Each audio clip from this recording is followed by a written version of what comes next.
Hi friends, Manjushree home cook channel থেকে সবাইকে স্বাগত জানাই। আশা করছি সবাই ভালো আছেন, আমিও ভালো আছি। আজকে আবারও একটা মজাদার রেসিপি নিয়ে চলে এসেছি, যা হলো বাড়িতে তৈরি করা কেক। এখানে আমি মাইক্রো ওভেন বা প্রেসার কুকার কিছুই নিইনি। এখানে কড়াইতে ভাপিয়ে কিভাবে কেক তৈরি করলাম ওই রেসিপিটা নিয়ে আপনাদের সামনে চলে এসেছি। এখানে প্রথমে বড় বড় সাইজের দুটো ডিম নিয়েছি। দুটো ডিম একটা মিক্সার গ্রাইন্ডারে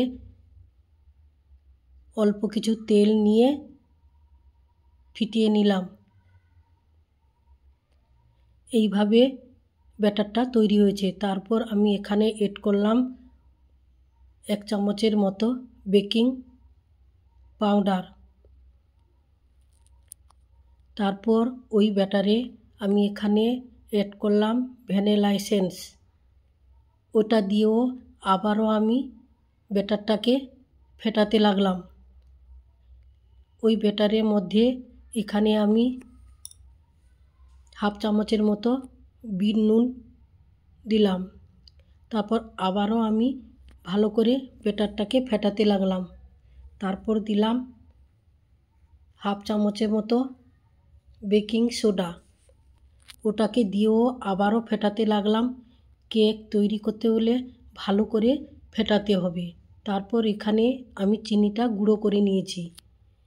ওই চিনি গুঁড়োটা ওই ব্যাটারের মধ্যে দিয়ে আবারও ফেটাতে লাগলাম। যত ফেটাবেন কেকটা তত স্পঞ্জ হবে বা নরম হবে। এইভাবে ভালো করে আমি ফেটাতে লাগলাম। তারপর অল্প অল্প করে এখানে আমি কিছু পরিমাণ ময়দা এড করছি। এখানে আমি ছোট্ট একটা কাপে 1/2 কাপের মতো ময়দা নিয়েছি। ওটাকে দিয়েও আবারও ফেটাতে লাগলাম। আমি এখানে পুরো ময়দা একসঙ্গে দিইনি, অল্প অল্প করে দিয়ে ফিটিয়ে নিয়েছি। তারপর একটা বাটিতে একটা কমলা লেবুর হাফ নিয়ে চিপড়িয়ে রস বের করে নিলাম। ওই রসের মধ্যে আমি এখানে ড্রাই ফ্রুটসগুলো দিয়ে দিলাম। ড্রাই ফ্রুটসের মধ্যে নিয়েছি চেরি ফল, কাজু বাদাম, কিশমিশ।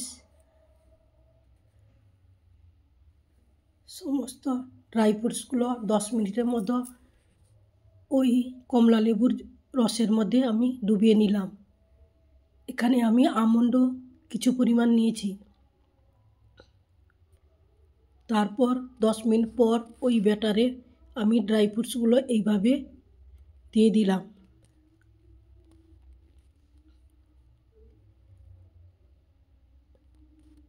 ড্রাই ফ্রুটসগুলো দিয়েও আবারও আমি এটাকে ফিটিয়ে নিব। এইভাবে আমার ব্যাটারটা রেডি হয়ে গেছে। আপনারা দেখবেন থকথকে ভাব আসবে। তারপর একটা অ্যালুমিনিয়ামের ফোল্ড নিয়েছি আমি। তার মধ্যে ওই ব্যাটারটা দিয়ে ঢালার আগে একটু সাদা তেল মাখিয়ে নিয়েছি। তারপর ওই ব্যাটারটা দিয়ে গ্যাসের ওভেনে প্রথমে কড়াইটাকে ভালো করে গরম করে নিয়ে একটা বাটি উবুড় করে দিয়ে তার উপরে আমি অ্যালুমিনিয়ামের ফয়েলটা, যেটাই আমি কেক ঢেলেছি, সেটা দিয়ে 10-15 মিনিটের মতো ঢাকা চাপা দিয়ে দিলাম। দেখুন বন্ধুরা, এইভাবে আমার কেকটা তৈরি হয়ে গেছে। যদি আমার রেসিপিটা আপনাদের ভালো লাগে তাহলে লাইক, কমেন্ট, শেয়ার, সাবস্ক্রাইব করতে ভুলবেন না। আজ আসছি, নমস্কার।